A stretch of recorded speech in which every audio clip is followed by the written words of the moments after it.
Ипотекаға үй алар кезде не нәрсеге аса қатты мән беру керек? Парақшада ипотека туралы лайфхактар, ақпараттар айтып отырамын, тіркеліп алыңыз. Ипотекаға үй алып жатқан кезде үйдің құжаттарын міндетті түрде тексеру керек. Оны тексермесеңіз, жарты жолдан үй алу процесіңіз тоқтап қалуы мүмкін, және банк отказ беруі әбден мүмкін. Ең бірінші справка форма 2. Справка форма 2-ны Каспий қосымшасынан немесе Егов мобайл қосымшасынан шығарып алса болады.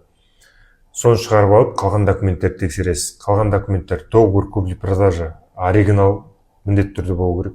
Екінші техпаспорт болу керек. Үшінші уведомление о госрегистрации. Осы құжаттарды алып, жаңа құжаттардың ішінде қателіктер бар ма, немесе үйдің ішінде перепланировка дейді ғой, планировкасы өзгерген болса, ол заңдастырылған ба, заңдастырылған жоқ па, осы құжаттар арқылы тексеру керек. Және үйде қандай да бір обременение бар ма, ол үй залогта емес пе, арестте емес пе деген сұрақтарды да осы құжаттар арқылы тексересіздер. Мысалы, үйдің ішінде перепланировка болса, бір бөлмелі пәтерде 2 бөлме евродушка дейді ғой, евроду комнатный қылып жасаған болса, ол міндетті түрде заңдастыру керек. Жаңа техпаспорт шығару керек, және ол базаға 2 бөлмелі болып енгізілуі қажет. Осы үйдің құжаттарын тексермей банкке бармаңыздар.